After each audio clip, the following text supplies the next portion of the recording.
Chair recognizes the gentleman from Christian 8 for discussion of the matter. Will the gentleman yield to a question? He will yield. Yes, Mr. Gentleman from Jefferson, can you please look at page 75, looks like G, 75G. And while you're doing so, I will read the statement. It says, a requirement that all raw plant material packaged or sold in the state by marked or labeled, it's not intended for consumers' consumption by smoking.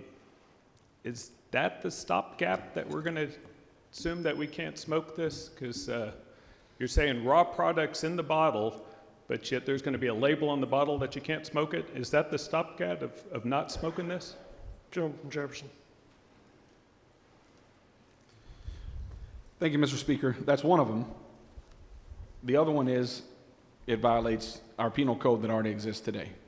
So it's not just a label on the packaging, but it's also that the penal code that exists currently still applies. So smoking would be a violation of our penal code. Gentleman from Christian. All right, thank you. May I ask another question, sir? He will yield another question.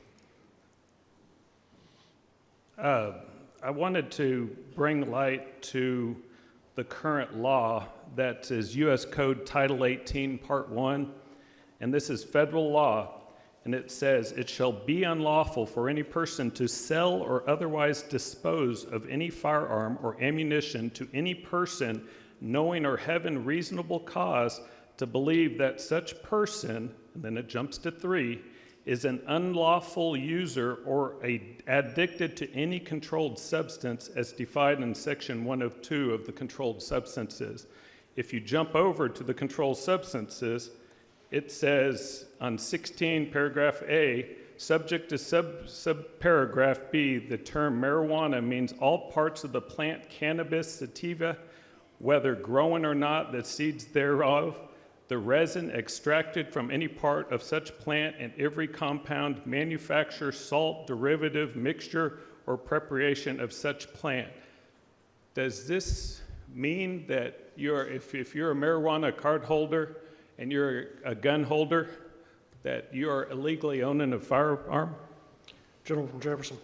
Thank you, Mr. Speaker. I'd like to thank the gentleman from Christian for this very thoughtful question. It's one that I had and wanted to make sure I got the answer to, because it's extremely important to myself and as a gun owner and a lot of the good people I represent and that everyone in here represents. The answer, in my understanding, is no. You couldn't purchase one from an FFL dealer because you have to fill out the form that has the language that the gentleman from Christian just identified. But I believe that you could possess a firearm. And I would also note that that language applies equally well to all opioids that are already on the market and prescribed for patients. Gentleman from Christian. All right, thank you.